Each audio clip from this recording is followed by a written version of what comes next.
Porque eu tento entender, assim, de onde o Charlie Kirk é um extremista? Porque o extremista pode ser um extremista no discurso e um extremista na forma, certo? Por vezes eu acho que a imprensa confunde forma e conteúdo. E eu começo pelo Bolsonaro. O Bolsonaro, ele sempre foi um político muito convencional. E aqui no Brasil a imprensa o tratava como um extremista por conta da sua forma. Na verdade o que eu sinto a imprensa tinha um desprezo, que eu também tenho, pelo linguajar e pelas simplificações muito burras que o Bolsonaro fazia. Então o Bolsonaro, ele era muito assertivo falando burrices de um jeito burro. Isso irritava a imprensa, isso irrita as pessoas, isso é quase uma questão de classe, né? Em que o vocabulário da pessoa fala, esse cara é um jeca. Mas o problema é que a mesma imprensa valida e acha lindo a simplicidade, a brejeirice do Lula, né? Os erros de português do Lula são erros libertadores, os erros do Bolsonaro são sinal de extremismo. Então, um cara como o Bolsonaro, nesse sentido, ele provocava essa vibe na galera. E aí eu acho que era um cara que era jogado no extremo por conta da forma. No conteúdo do Bolsonaro, eu nunca vi coisas muito extremas. Tem umas declarações aqui e ali, mas muitos políticos de centro já tiveram. Mas ok, eu posso botar o Bolsonaro de direita. Não consigo colocar ele como um extremista de direita. O Charlie Kirk, por mais que alguém vai achar que algumas posições dele sobre movimentos identitários sejam mais à direita, assim, o Charlie Kirk representava na maior parte do tempo o pensamento do senso comum e do cidadão comum. E ao representar isso, e ao apresentar isso, vamos dizer, de maneira respeitosa, mas desafiadora, através dos debates que ele organizava em campos de faculdades e tal, ele provocava uma reação da esquerda em que a esquerda ficava atarantada, maluca. E qual o problema que tornava a esquerda maluca? Eu não quero me repetir nisso, mas vocês entendem. A esquerda professa um conjunto de valores muito diferentes dos nossos. A universidade, depois o jornalismo, depois a burocracia, o judiciário, eles positivaram um determinado tipo de valores, que é a ideia de, por exemplo, que uma minoria ela está acima de todos. Alguns exemplos cabem nisso.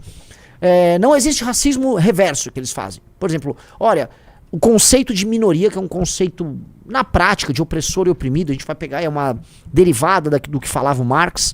A minoria, ela tem um status diferente. Portanto, eu vou interpretar a lei sobre casos que são objetivos e sobre, vamos dizer, dispositivos legais muito objetivos. Por exemplo, você não pode discriminar uma pessoa por conta da sua cor de pele e raça. E aí eu vou interpretar segundo, vamos dizer, esse desenho que é um desenho marxista. Não, olha só, o fulano é um opressor e o outro é um oprimido. Porque o quê? Então, objetivamente, a lei não está certa? Existe uma interpretação, uma hermenêutica marxista da lei? Sim. Os estados, no Ocidente, fazem uma hermenêutica das leis que envolvem raça de maneira absolutamente marxista, ou pós-marxista. Mas seguindo uma perspectiva à esquerda, ok? Leis que envolvem questões de gênero, mulher. Depois as leis que envolvem trans, a paranoia trans, que começou a surgir. A loucura trans do conteúdo que era colocado para crianças nos Estados Unidos, até essa babaquice do pronome. Aqui no Brasil, sejamos honestos, meu amigo, eu tenho que falar que a Erika Hilton é uma mulher. Porque ela é uma mulher, certo? E aí se eu não achar que ela é uma mulher, eu vou preso. Eu vou preso se eu não achar que a Erika Hilton, que obviamente é uma mulher, eu vou preso se eu achar que ela é um homem. Olha o cuidado que eu tenho que ter. Olha como eles transformaram em dogma, em lei, em punição, um entendimento muito verdadeiro, que ela é uma mulher. Vocês entendem meu ponto? Esses caras, portanto, eles têm as vítimas perfeitas, eles estão histéricos, e eles veem que os valores que eles compartilham, né, o militante de esquerda, o estudante universitário, o jornalista, eles acham que esse valor é o valor do futuro. E que o senso comum do cidadão comum é o passado. E este passado é extremista. Portanto, exercer o senso comum do cidadão comum é ser extremista. E é atingir os dogmas, nesse caso, tanto jurídicos quanto religiosos, dessa elite. E aí essa elite começa a achar que é um desrespeito você defender o senso comum do avanço da religião deles. Então eles avançam com a religião deles, e aí você fala, não, olha só, eu acho que só existem 2 gêneros. Não, como assim? Isso é transfobia. Você tá pregando a morte da população trans. Esse é o termo que eles levam. Portanto, o Charlie Kirk, ele é um extremista e tem que morrer. Portanto, o Guto Zacarias, quando faz o Change My Mind, ele é um extremista, ele tem que morrer. O Arthur Duval é um extremista, ele tem que morrer. O Nicolas, lá, quando botou a peruca, é um extremista, tem que morrer. Eu sou... Um cara tava agora falando, uma mulher lá pregando a morte do Kim, do Arthur, agora também do Nicolas. A gente tá agora cavucando na internet, tem um monte de gente aí pregando a morte da galera. E você se torna um extremista que precisa morrer. Entender o ponto? Este ponto faz com que um jornalista que esteja inserido nesse sistema cultural de elite, que o Curtis Yarvin, né, vulgo Mansell Moldbug, chama de A Catedral. Tá? De acordo com o Curtis Yarvin, quando ele usava o pseudônimo Mansell Moldbug, tá?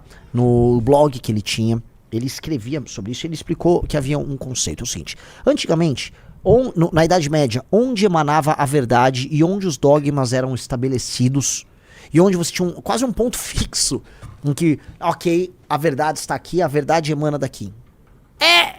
Era numa igreja. E o exemplo mais óbvio disso é a própria catedral. O ponto mais alto, mais importante, a principal obra da cidade, onde os homens que definiam os dogmas andavam, a catedral. A catedral contemporânea, nesse sentido, é o quê?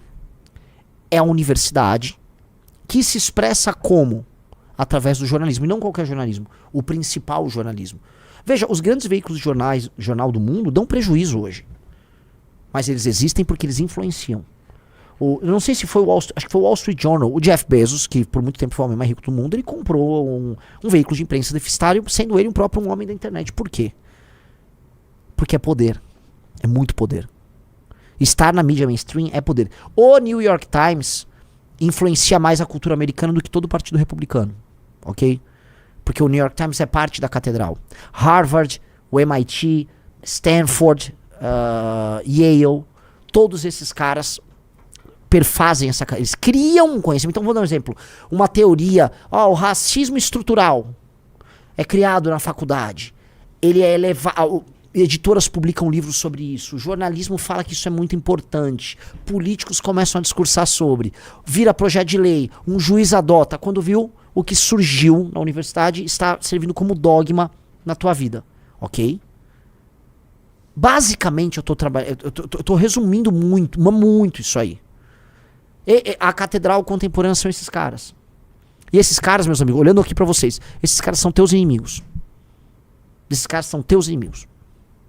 Esses caras não gostam de você. Você tá aqui na minha live é porque você, basicamente, é o cara que eles querem ferrar. E isso, naturalmente, a catedral do mundo é Nova York, a catedral do mundo é a Universidade Americana, é a inteligência americana, é a mídia americana. Mas cada um, a gente pode botar que a gente tem, vamos dizer, as nossas versões locais, né? A gente vai ter os nossos arcebispos aqui, a gente vai ter as nossas paróquias. Tem essa questão paroquial local. A USP...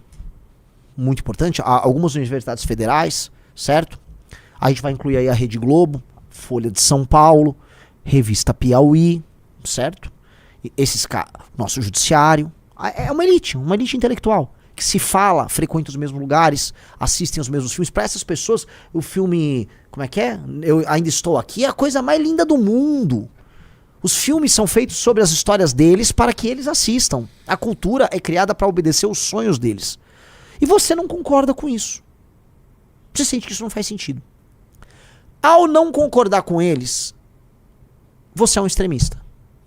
Igual a igreja tratava em alguma medida pessoas que rompiam os dogmas da igreja. Tipo as cruzadas? Não eram as cruzadas. A gente pegar o caso dos cátaros e outras, vamos dizer, heterodoxias ali que foram fortemente pisadas ali pela igreja. Você vinha com uma heterodoxia e... Nesse sentido, a gente pode ser tratado como um cara que está professando a religião errada, a religião a ser substituída, tá? Naturalmente, né, como há um processo de transição em que eles estão se impondo como membro de uma nova religião e esmagando a religião pré-existente ou a cultura pré-existente, há luta. Só que você tem que entender que há luta. A maior parte das pessoas não entendem que é uma luta. As tais das guerras culturais. As guerras culturais que nós vivemos são basicamente a luta entre o senso comum, a cultura e a religião anterior, ou seja, o mundo comum e os conceitos que vocês acreditam comum, tipo família nuclear, heteronormatividade, cisnormatividade, que eu acredito e defendo, ok? Contra um mundo que se impõe contra a gente, ok? Essa guerra, tá? Ela vai ser no meio das palavras. E a melhor maneira de você destruir alguém nessa guerra é tratar esta pessoa como um... Qual é o maior xingamento político que existe, Riso? O maior xingamento político? Fascista. Ou... Nazista. Ou seja, quando você, dentro da ordem política vigente, quer ofender a pessoa da maneira mais torpe possível, de modo a retirar o debate público, você vai tratá-lo como um fascista ou como um nazista, certo? Pergunto pra vocês, por que xingar a pessoa de fascista ou de nazista é o maior dos xingamentos dentro da ordem política atual? Algum motivo tem. E existe um motivo. O motivo é que o evento fundante da ordem liberal a qual nós vivemos, a ordem liberal que está caindo, o evento fundante foi a Segunda Guerra Mundial, com o grande trauma da Segunda Guerra Mundial, que foi ali o Holocausto. O Holocausto foi o trauma e o ponto de partida de uma ordem liberal, ou seja, nós não queremos mais viver os horrores que nós vimos na Segunda Guerra Mundial. Dentre todos os horrores da mortandade, da guerra, do uso de armas, da bomba nuclear, o pior foi o Holocausto. O uso de um aparato técnico humano frio, imparável, para colocar pessoas, seres humanos inocentes dentro de vagões e numerados, levados para campos de concentração para serem sistematicamente mortos, como fazem com boi no matadouro. Ali, você falou, uma nova ordem mundial vai ser criada sob liderança dos Estados Unidos, que é a ordem liberal, que vai ter organismos internacionais para evitar guerra, organismos internacionais para evitar a falta de financiamento, coisas que já estavam acontecendo, vamos dizer, no pós-Primeira Guerra Mundial, a Liga das Nações e tal, mas que se robusteceram após a Segunda Guerra Mundial. Esse foi o evento fundante. E nesse evento fundante, a pior coisa que você pode ser é um nazista. Veja, não é um comunista. Os comunistas cometeram crimes de guerra horríveis na Segunda Guerra Mundial. E antes, crimes de guerra horríveis contra o próprio povo. O Holodomor tá aí. Mas a experiência, do Khmer Vermelho, toda a experiência chinesa, toda a experiência, vamos colocar, soviética, a guerra do Exército Vermelho contra o Exército Branco, os crimes de guerra do Leon Trotsky, que ainda tentam salvar, não, o Trotsky era diferente e tal.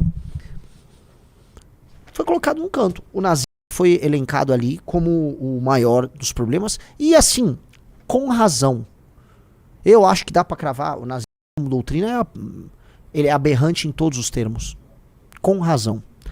Logo, as pessoas evocam, portanto, que você é, dentro da ordem liberal, o problema, porque dado que na ordem liberal é a catedral quem dá as ordens, a catedral vai determinar que você, quando não aceita ela, você é nazista. Porque você não está adequado a esta ordem liberal. Entenderam o que eu quero dizer? Na hierarquia da ordem liberal, quem comanda é a catedral, e se você pratica uma heterodoxia, você vai ser o demônio naquela ordem. E o demônio é o nazista. Então você vai ser tratado com nazista. E como se trata um nazista, Sr. Rafael Almeida Riso? Plau. Plau. Certo? Então o uso da violência é justificado. Não é que é apenas justificado. O uso da violência é necessário contra você.